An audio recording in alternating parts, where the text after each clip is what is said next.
입니다. 그것은 바로 이 성전에 관한 것이었습니다. 성전이 굉장히 귀했고 성전 중심의 삶을 유대인들은 그렇게 살았습니다.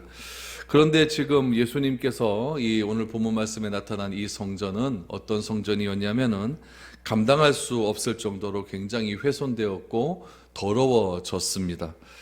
대제사장들은 말할 것도 없고 돈을 주고받는 일들이 굉장히 많았습니다. 제사장이 되기 위해서 돈을 주고 제사장의 직분을 사게 되는 성직 매매가 그 가운데 굉장히 많이 일어나게 되었습니다. 또 헤롯은 어떠했냐면 유대인들의 환심을 사기 위해서 성전을 하나 만들어 주었죠. 46년 동안 성전을 건축하고 있었습니다. 그럼 이 헤롯은 유대인들을 위해서만 성전을 건축했느냐? 그렇지는 않습니다.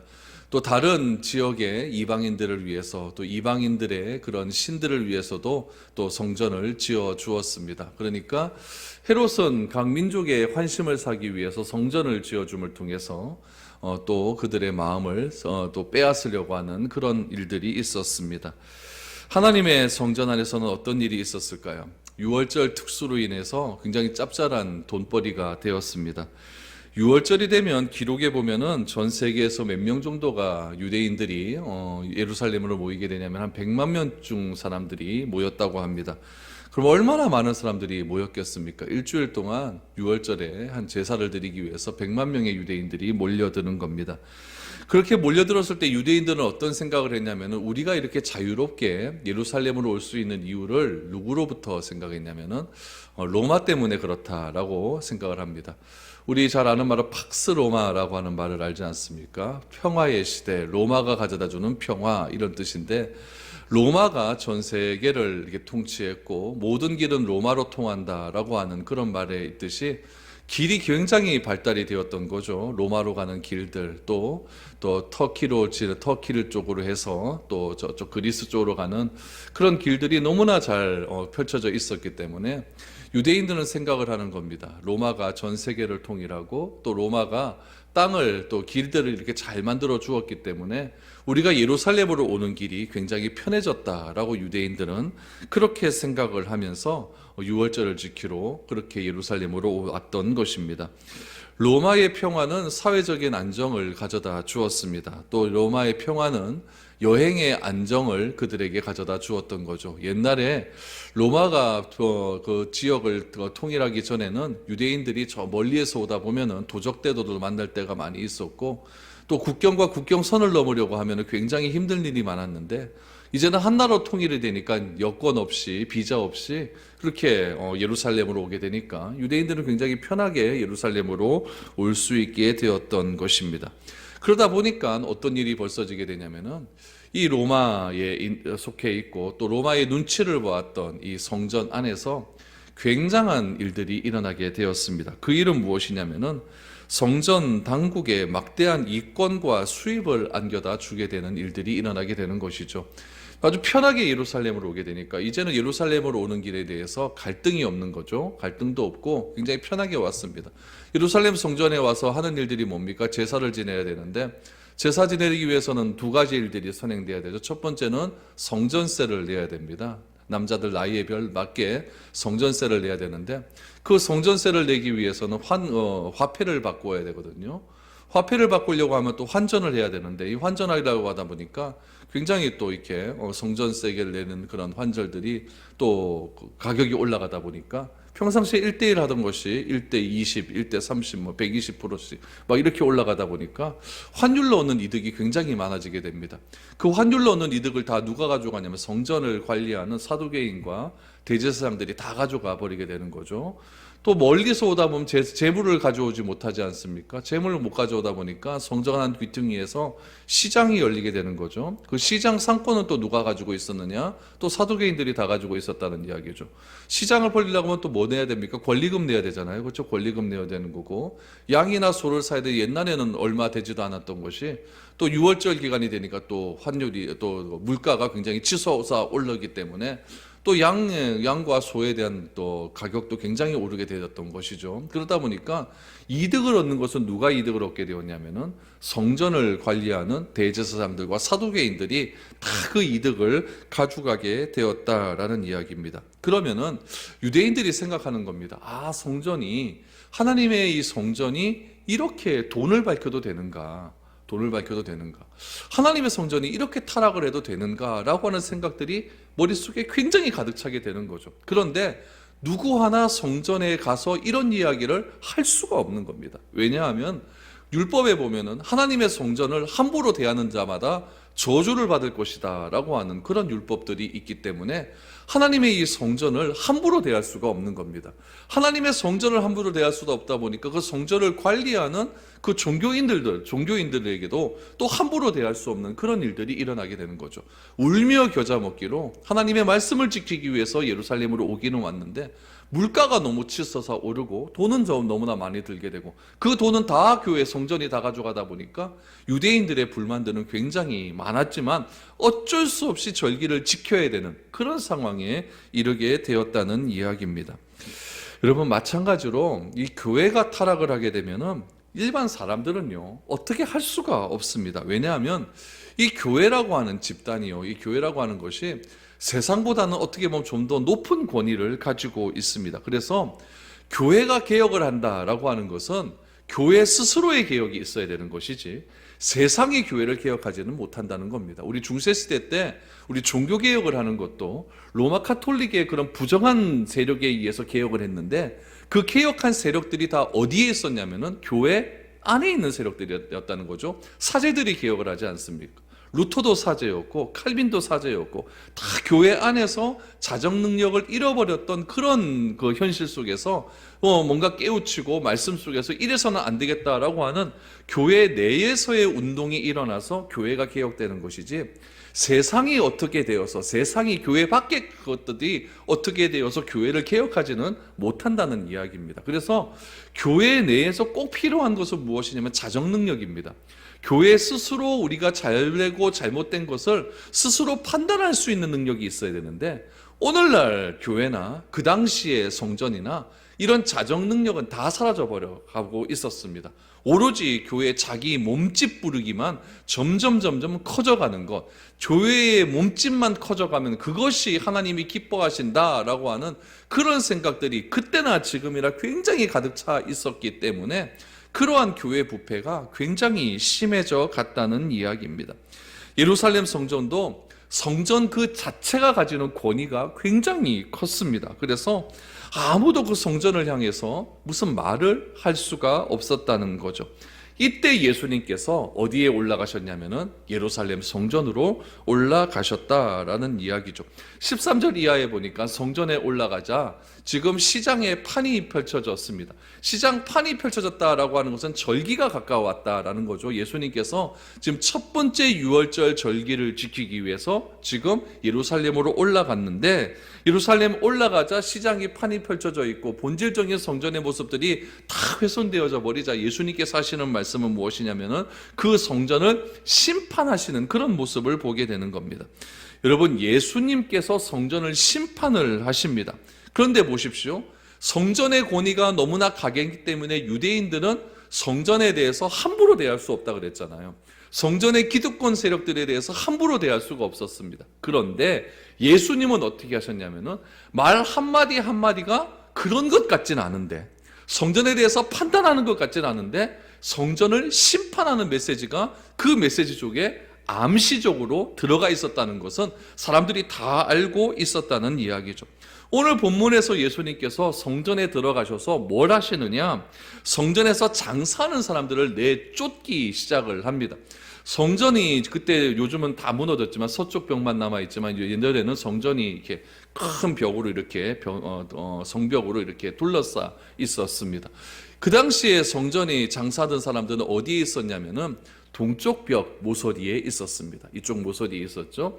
그쪽 모서리 벽 밑에서 장사를 하다가 조금씩 성전 안으로 들어와 버렸어요. 성전 안으로 들어와서 성전 벽 안에 있는 제일 첫 번째로 맞이하는 장소가 무엇이냐면은 이방인의 뜰이에요. 이방인들이 들어갈 수 있는 뜰이죠. 그 이방인의 뜰에서 텐트를 치고 장사를 하기 시작을 했다는 이야기입니다. 여러분, 성전 밖에서 장사하는 거 그거 의아겠습니까? 그런데 성전 안까지 들어와서 이방인의 뜰까지 와가지고 사람들이 모여서 거기서 예배드리고 경배해야 될 그곳에서 장사판이 펼쳐져 버리기 시작하니까 예수님의 분노가 굉장히 극에 달하기 시작합니다. 그래서 예수님께서 그 성전 안에서 방사하고 돈을 바꾸는 사람들을 내쫓기 시작하시는데, 이 사건을 통해서 예수님께서는 두 가지를 말씀하고자 하셨어요. 첫 번째는 무엇이냐면은 나는 하나님의 아들이라는 거예요. 하나님의 아들이기 때문에 성전의 권위보다 높다는 거죠. 성전의 권위보다 높기 때문에 성전의 잘못된 것을 판단할 수가 있는 거예요. 성전의 잘못된 것을 뭐라 할 수가 있는 것이죠. 그건 누구만 할 수 있는 거냐면은 메시아만 할 수 있는 사역이거든요. 그래서 예수님은 성전에서 잘못된 모든 것들을 다 뒤집어 엎으면서 나는 하나님의 아들이라는 것을 그렇게 말해주는 것이고, 또 하나는 무엇이냐면은 구약의 예언을 성취시키는 겁니다. 스가랴서에 보면 무슨 말씀이 있냐면 이런 말씀이 있어요. 그날에는 만군의 여호와의 전에 가나안 사람이 다시 있지 아니하리라 라고 하는 말씀이 있습니다. 여기서 중요한 말이 무엇이냐면은 가나안 사람이라는 뜻이에요. 이 가나안 사람이라고 하는 히브리어가 어떤 의미를 가지고 있냐면은 장사꾼이라는 뜻을 가지고 있어요. 그러니까 스가랴는 미리 성전을 안 거예요. 뭘 알고 있냐면은 성전이 부패해지고 성전이 완전히 엉망이 되어져서 성전이 장사꾼들이 판친다는 것을 이미 알게 된 거죠. 그래서 예언하는 겁니다. 더 이상 그날이 어떤 날이겠습니까? 예수님께서 오시는 그날이겠죠. 그날에는 만군의 여호와께서 여호와의 전에 가나안 사람들이 장사꾼들이 다시는 있지 아니하리라 라고 하는 그런 예언의 성취가 예수님을 통해서 이루어지고 있다는 이야기입니다. 그런데 이것보다 더 분명한 예언이 있어요. 어디서 나오냐면 말라기서에 나옵니다. 말라기 3장 말씀을 한번 보시기를 바랍니다. 말라기 3장 1절에서 3절 말씀인데 우리 조금 길지만은 우리 특별히 1절부터 3절까지의 말씀을 한번 읽어보도록 하겠습니다. 같이 한번 읽어보죠. 시작. 만군의 여호와가 이르노라. 보라, 내가 내 사자를 보내리니 그가 내 앞에서 길을 준비할 것이요 또 너희가 구하는 바 주가 갑자기 그의 성전에 임하시리니 곧 너희가 사모하는 바 언약의 사자가 임하실 것이라. 그가 임하시는 날을 누가 능히 당하며 그가 나타나는 때에 누가 능히 서리요. 그는 금을 연단하는 자의 불과 표백하는 자의 잿물과 같을 것이라. 그가 은을 연단하며 깨끗하게 하는 자 같이 앉아서 레위 자손을 깨끗하게 하되 금, 은같이 그들을 연단하리니 그들이 공의로운 제물을 나 여호와께 바칠 것이라 라고 말합니다. 여기 보세요. 여호와의 사자가 먼저 보냄을 받고 그 후에 그들이 오시기를 구하는 주님이 호련히 성전에 오신다는 거예요. 호련히 성전에 오셔서 무엇을 하시느냐?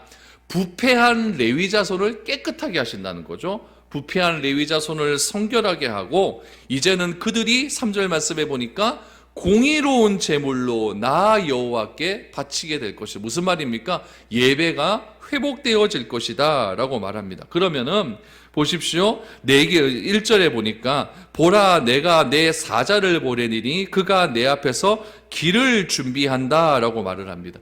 내 앞에서 길을 준비하는 사람이 누굽니까? 세례 요한이에요. 세례 요한. 세례 요한이 요한복음을 시작하면서 먼저 세례 요한이 먼저 등장을 하지 않습니까?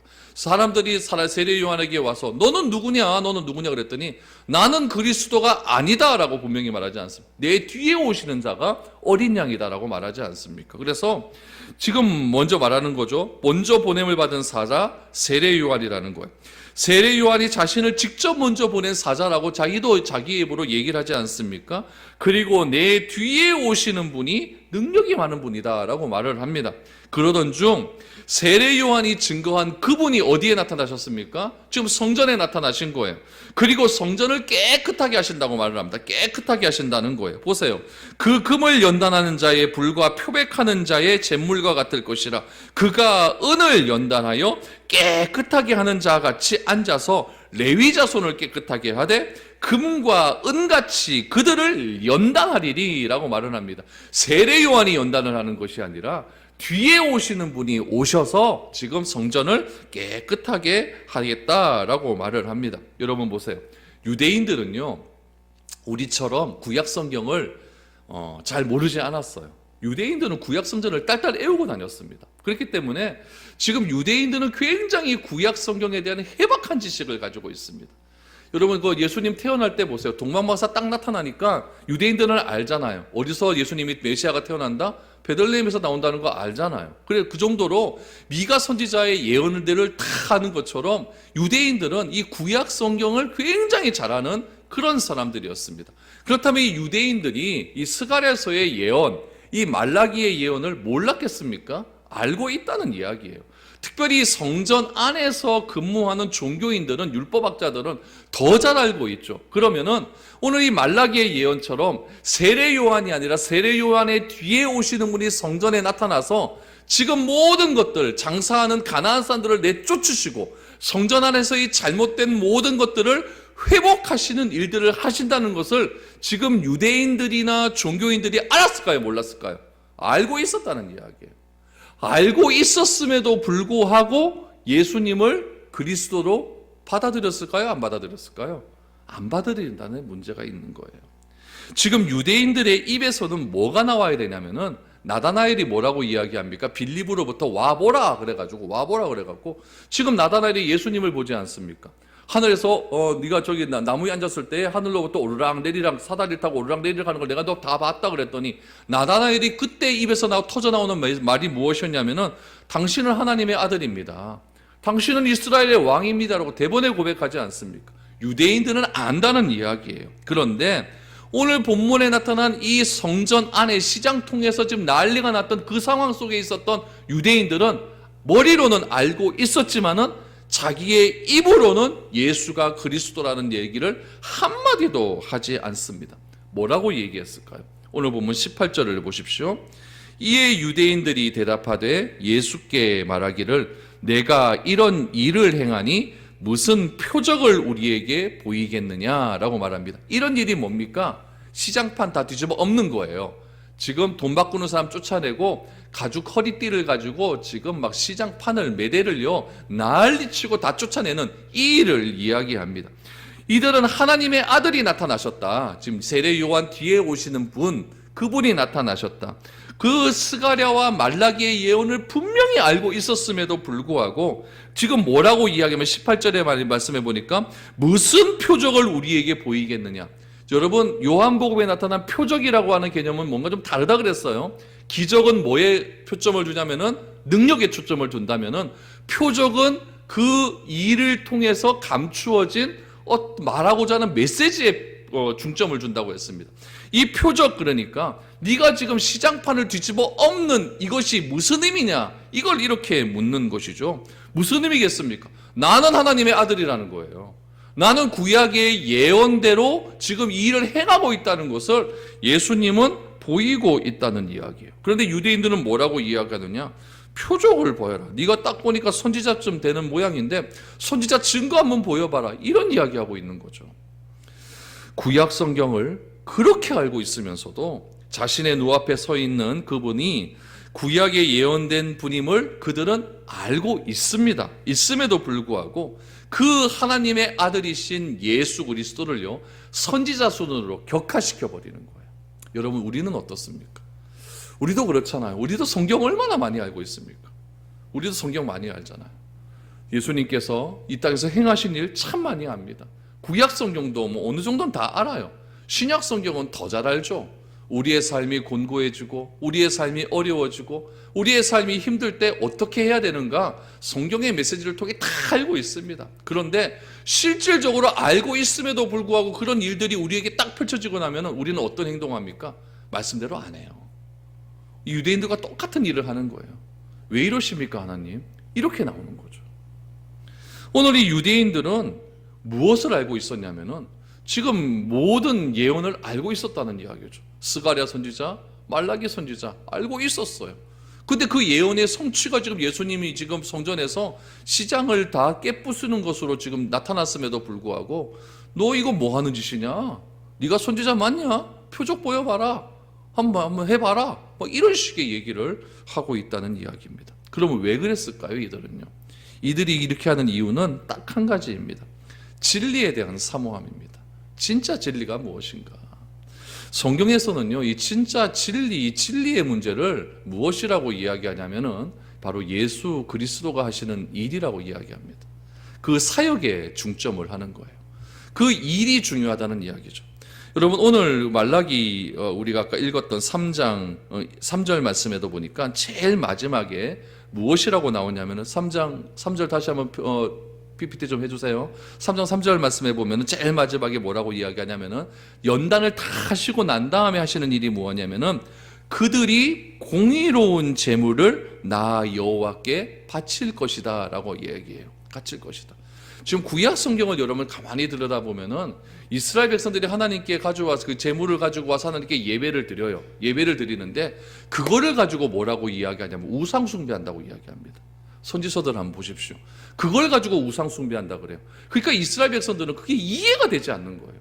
다른 우상에다가 내가 제물을 드려서 가지고 우상 숭배한다. 그러면은 내가 이해가 되는데 틀림없이 하나님께 예배를 드리거든요. 예배를 드리고 하나님께 합당한 제물을 드렸음에도 불구하고 그걸 가지고 뭐라고 얘기하면 공의롭지도 못하고 정의롭지도 못하고 너희가 하는 일이 다 우상 숭배라고 이야기합니다. 무슨 말입니까? 잘못된 예배를 드리고 있다는 이야기. 오늘 이 말라기에서도 예수님께서 성전에 오셔서 성전에 잘못되고 성전에 부정한 모든 것들을 다 뒤집어 보신다는 이야기, 새롭게 하신다는 거예요. 그리고 예배가 어떤 예배가 되어지느냐? 이제는 공의로운 제물로, 하나님이 진짜 원하시는 제물로 나 여호와께 드리게 될 것이다. 여러분, 이거는 정성을 다한다는 거 아니에요. 정성을 다.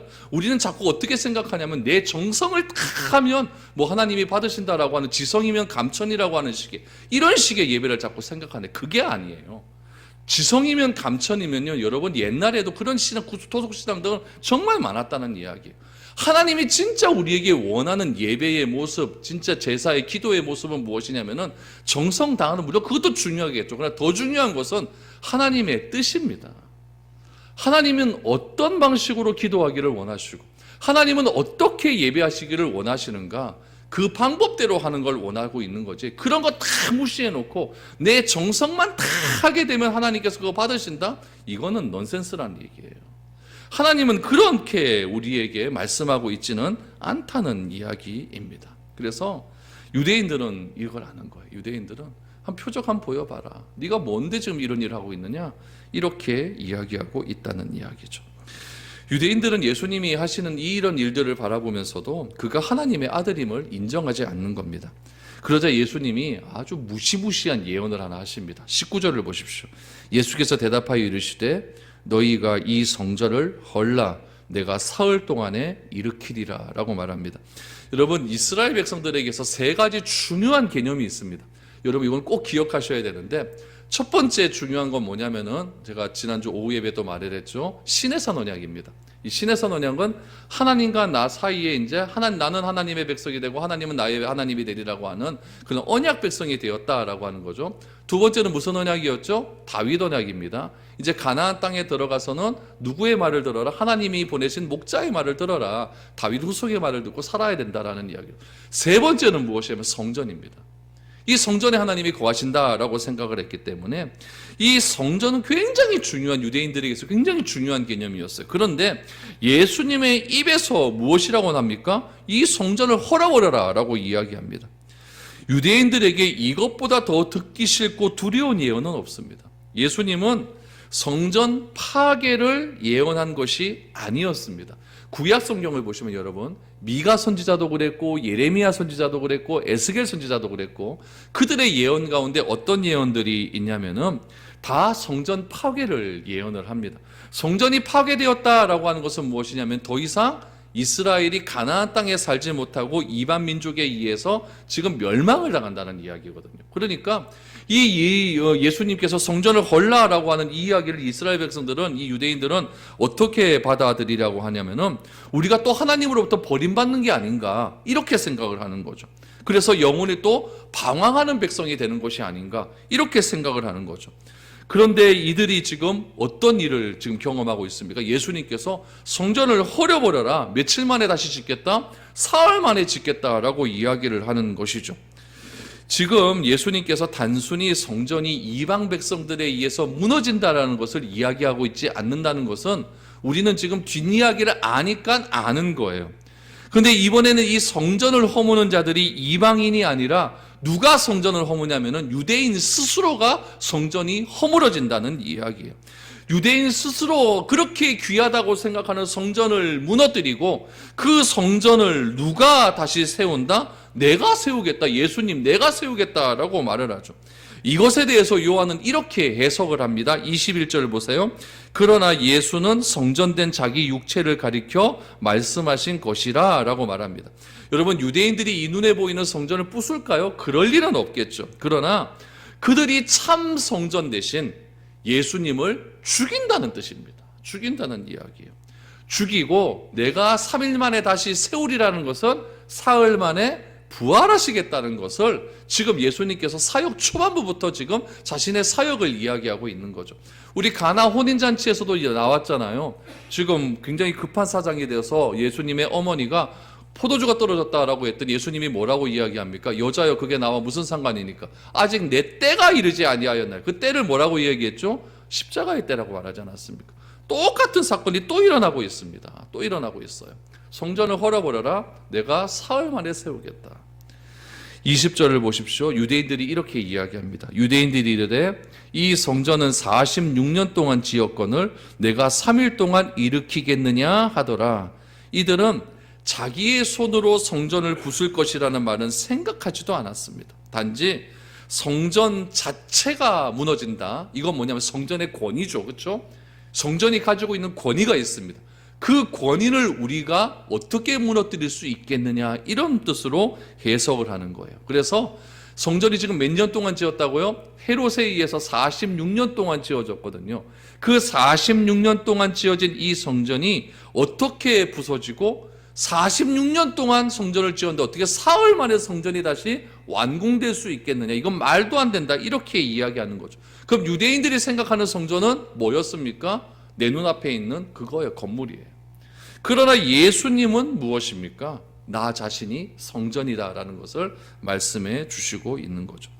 예수님을 배척한 것이 자기들의 성전을 허문 것을 지금 얘기하고 있는 겁니다.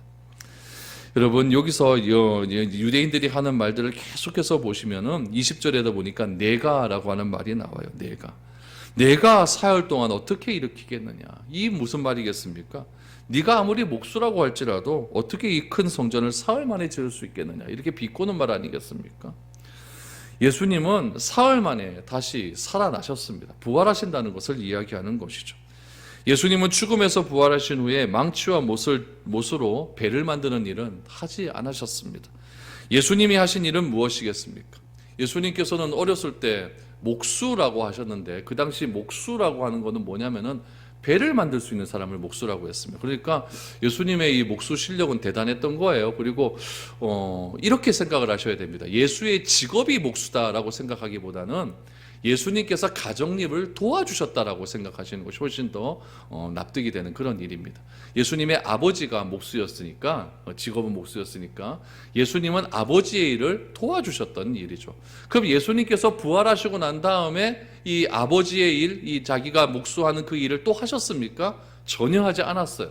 그럼 예수님께서 성전을 다시 사흘 만에 세운다는 이야기가 부활하신다라고 하는 이야기고, 오늘날에 와서는 그 사흘 만에 세운다는 이야기를 무슨 뜻으로 이해를 할 수가 있겠습니까? 그것은 바로 사도행전 2장에 나오는 교회를 세우는 일입니다. 마가다락방에 120명의 성도들이 모이고 그곳에서 간절히 기도할 때에 성령의 불이 그들 각 사람에게 임했습니다. 성령이 그 사람들에게 들어가면서부터 그 한 사람 한 사람들은 다 뭐가 되었냐면 자기 자신이 교회가 되고 성전이 되었다는 이야기예요. 예수님께서는 그 한 사람 한 사람들이 모인 그 모임을 뭐라고 이야기했냐면은 교회다라고 말씀을 해주셨습니다. 예수님은 사도행전 20장에서 그 성령 받은 사람들의 모임을 무엇이라고 이야기합니다. 내가 피로 값주고 사신 교회다라고 말씀을 하십니다. 옛날 헤롯 성전은 헤롯이 46년 동안 지어서 완공을 했다고 한다면 오늘날의 성전은 무엇이겠습니까? 성령 받은 우리가, 다시 말하면 예수를 그리스도라고 인정하고 하나님을 아버지라고 인정하는 우리가 교회가 되는 것이고, 우리 각 사람 한 사람 한 사람들이 모여서 이런 동일한 신앙 고백을 가지고 교회를 더 풍성하게 하나님의 가치에 맞는 교회로 이루어가는 것, 예수님은 이 일을 하시고 있는 겁니다. 이 일을 가리켜서 뭐라고 이야기하셨냐면은 3일 만에 내가 다시 지으리라 라고 말씀을 해 주셨다는 이야기죠. 이 성령의 기름 부으심이 누구에게까지 임합니까? 예수님을 택한 사람에게만 임합니까? 아니에요. 고넬료의 가정에 성령이 임해버립니다. 이방인들 아니에요? 이방인들에도 성령이 임해서 주께서 주신 이 교회라고 하는 개념이 유대 땅에만 머물러 있는 것이 아니라 이제는 온 세계에 펼쳐가기 시작을 합니다. 그 온 세계에 펼쳐가던 그 교회가 오늘날 우리 대한민국 땅에도 그렇게 임하게 되었다는 이야기예요. 예수님께서는 처음부터 성전을 지으려는 목적을 가지고 있었습니다. 그 성전의 목적은 무엇이냐면은 우리 눈에 보이는 건축물로서의 성전이 아니라 이제는 우리 각 개인의 성전이에요. 우리 개인이 예수를 그리스도로 믿고 하나님을 아버지로 고백을 하고 내 안에 성령이 계시다고 한다면 나는 과연 어떻게 삶을 살아야 하는가? 어떤 삶을 살아야 하는가? 내가 그리스도인으로 과연 어떤 삶을 살아야 하는가?